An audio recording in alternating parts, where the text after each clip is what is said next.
Hello everyone. Today I am here to discuss on a topic that is accounting standard 1, which is disclosure of accounting policies. Under this topic we have to read various topic, and our first topic is accounting policy. देखिए, accounting policy का मतलब क्या होता है. Accounting policies are specific accounting principle and method adopted by the entity in preparation and presentation of financial statement. Accounting policies जो है वो specific accounting principal है और मेथड है जो अडॉप्ट करता है एंटिटी. किस चीज़ के लिए? एंटिटी जो है अकाउंटिंग पॉलिसीज़ को जो कि प्रिंसिपल और मेथड्स है उसको अडॉप्ट करता है ताकि वो प्रिपेयर कर सके और प्रेजेंट कर सके किस चीज़ को, तो फाइनेंशियल स्टेटमेंट को. ठीक है. First topic is accounting principle, जो हम लोगों ने समझा, जिसका मतलब होता है कि अकाउंटिंग प्रिंसिपल और मेथड जो कि एंटिटी अडॉप्ट करता है ताकि वो फाइनेंशियल स्टेटमेंट को प्रिपेयर कर सके और प्रेजेंट कर सके. Okay. Now second topic is disclosure of accounting policies. Its benefit. What is the benefit of disclosure of accounting policies? Accounting policies को डिस्क्लोज करने के बेनिफिट्स क्या है? तो सबसे पहला बेनिफिट है in better understanding of financial statement. ये जो है हम लोगों को फाइनेंशियल स्टेटमेंट को समझने के लिए बेटर अंडरस्टैंडिंग देता है. दूसरा पॉइंट है to have a meaningful comparison of financial statement among other entity in the industry. ये जो है मीनिंगफुल कंपैरिजन देता है. ठीक है. तो किस चीज़ का? तो फाइनेंशियल स्टेटमेंट का. ठीक है. जो कि और हम लोग उसको फाइनेंशियल स्टेटमेंट को कंपेयर कैसे करते हैं? तो एक एंटिटी के फाइनेंशियल स्टेटमेंट को दूसरे एंटिटी के फाइनेंशियल स्टेटमेंट से हम लोग को कंपेयर करते हैं. ठीक है. ये एक बेनिफिट है अकाउंटिंग पॉलिसीज़ का. नाउ हमारा दूसरा टॉपिक है that is consideration for selection of accounting policy. क्या क्या कंसिडरेशन लेना होगा हम लोगों को अकाउंटिंग पॉलिसीज़ को सिलेक्ट करने के लिए? So there are two consideration, that is primary consideration and major consideration. Primary consideration means policy should be selected to give true and fair view to financial statement, that is it should not lead to over or undervaluation of asset and liability. देखिए policy जो है हम लोग select करेंगे, देखिए जो भी policy हम लोग सिलेक्ट करेंगे वो ट्रू और फेयर व्यू देगा. ठीक है. और साथ साथ में जो ट्रू एंड फेयर व्यू कैसे देगा वो, तो देखिए ये it should not lead to over और under valuation of asset and liability. ये जो है ना ही एसेट और लाइबिलिटी का ओवर वैल्यूएशन भी नहीं करेगा और अंडर वैल्यूएशन भी नहीं करेगा. ये एग्जैक्ट वैल्यू बताएगा एसेट एंड लाइबिलिटी का, जिसके थ्रू ये जो है फाइनेंशियल स्टेटमेंट का ट्रू एंड फेयर व्यू जो है रिप्रेजेंट करेगा. This is primary condition for the selection of accounting policies. Now अब हमारी मेजर कंसिडरेशन क्या है? तो हमारे 3 मेजर कंसिडरेशन है. पहला जो है प्रूडेंस है, दूसरा सब्सटेंस ओवर फॉर्म है, तीसरा मटीरियलिटी है. सबसे पहला जो है प्रूडेंस कंसेप्ट. प्रूडेंस कंसेप्ट क्या बोलता है? प्रूडेंस कंसेप्ट बोलता है कि provision should be made for all known liabilities and losses even the amount of loss is not certain and it should be determined by the best estimate based on available information. देखिए provision जो है, ये prudence बोलता है कि हम लोगों को प्रोविज़न बनाना पड़ेगा, चाहे वो लाइबिलिटी या फिर लॉस हम लोग को पता हो या ना हो, हम लोगों को उस चीज़ का प्रोविज़न पहले ही से बना के रखना पड़ेगा. ठीक है. और अगर हम लोगों को पता ही नहीं कि लाइबिलिटी और लॉस कितना हुआ तो कैसे बनाएंगे? तो एस्टिमेशन के बेसिस पे. ठीक है. कि हम लोग एस्टिमेट कर सकते हैं कि अगर पिछले साल मेरा इतना लॉस हुआ था या हमारा इतना लाइबिलिटी है तो अगले साल कितने होने की संभावना है, उसके बेसिस पे जो है हम लोग लाइबिलिटी और लॉसेस के प्रोविजंस को बनाएंगे. नाउ हमारा दूसरा टॉपिक है सब्सटेंस ओवर फॉर्म. इसका मतलब क्या होता है? When an entity should select the accounting which help to present a relevant, complete and accurate picture of financial statement rather than legality and that is reality over legality. देखिए यहाँ क्या बोलता है ना कि एंटिटी जो है एक अकाउंटिंग को सिलेक्ट करेगा जो कि हेल्प करेगा हमारे फिनेंशियल स्टेटमेंट के लिए रिलेवेंट, कंप्लीट और एक्यूरेट पिक्चर बनाने में. ठीक है. रिलेवेंट, कंप्लीट और एक्यूरेट पिक्चर फाइनेंशियल स्टेटमेंट के बनाने में हेल्प करता है सब्सटेंस ओवर फॉर्म, जिसमें हम लोग एक अकाउंटिंग को सिलेक्ट करते हैं. ठीक है. ये लीगैलिटी को प्रेफरेंस नहीं देता है, ये रियलिटी को प्रेफरेंस देता है. मतलब जो भी रियल चीज़ें होती है वो एंटिटी उस चीज़ के बेसिस पे जो है अपनी फाइनेंशियल स्टेटमेंट को बनाता है. हमारा तीसरा टॉपिक है मटीरियलिटी. देखिए मटीरियलिटी क्या होता है? तो फाइनेंशियल स्टेटमेंट जो है जितने भी मटीरियल आइटम है उस चीज़ को डिस्क्लोज करता है.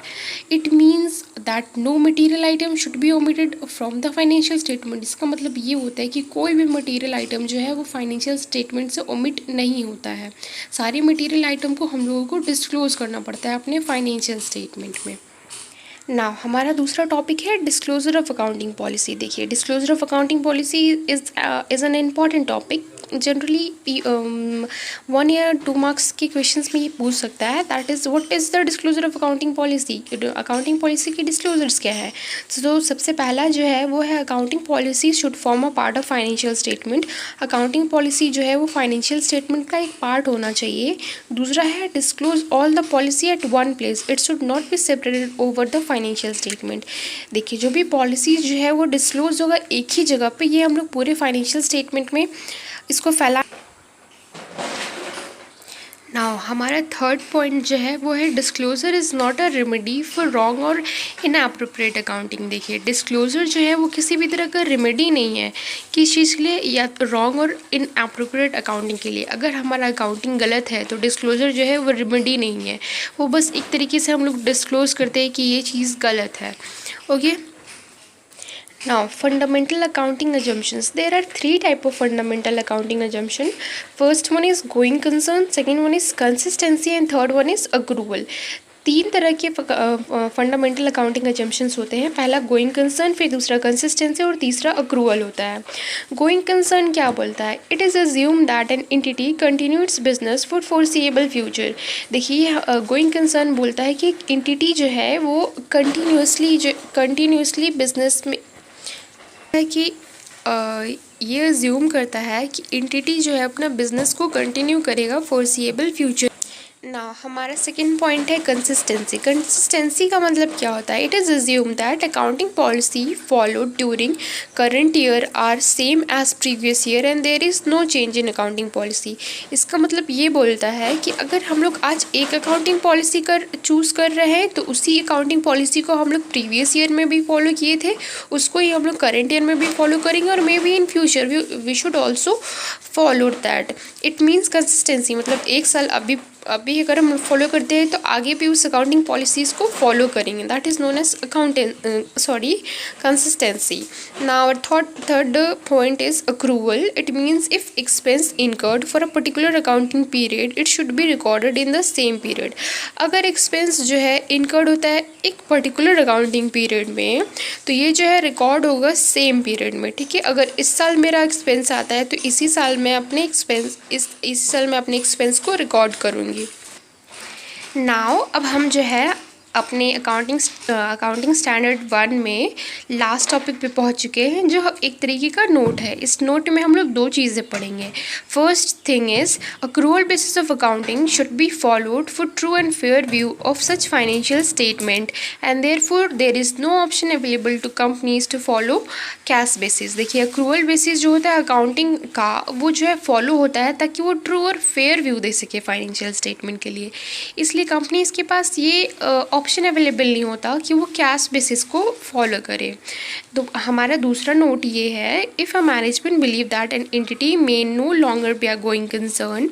अगर हमारा मैनेजमेंट ये बिलीव करता है कि अब एंटिटी जो है गोइंग कंसर्न नहीं रहने वाला है तो क्या उसमें हम लोगों को क्या क्या करना पड़ेगा। तो अगर एंटिटी गोइंग कंसर्न नहीं रहता है तो हम लोगों को 3 पॉइंट्स पे ध्यान देने पड़ते हैं। First point is an entity should the entity should account for its asset।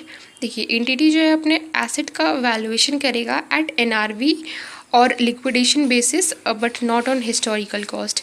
देखिए, या तो वो NRV पे करे या लिक्विडेशन बेसिस पे करे, लेकिन वो हिस्टोरिकल बेसिस पे उसकी वैल्यूएशन एसेट की वैल्यूएशंस को नहीं करता है। दूसरा पॉइंट ये है, it should be disclose on the basis of preparation of financials. ये जो है डिस्क्लोज करेगा, हम लोग जो एंटिटी जो है डिस्क्लोज करेगा फाइनेंशियल के बेसिस के ये जो है डिस्क्लोज करेगा किस चीज़ के लिए, तो basis for preparation of financial की प्रिपरेशन के बेसिस को भी डिस्क्लोज करेगा। Last thing is difference between carrying cost and NRV should be taken to PNL account. देखिए, जो भी डिफरेंस आएगा कैरिंग कॉस्ट का और NRV का उसको हम लोग PNL अकाउंट में लेकर के जाएंगे। Now that's all for today accounting standard 1। We have learn so many thing, may be it is helpful for you. If it is helpful for you, then like this video,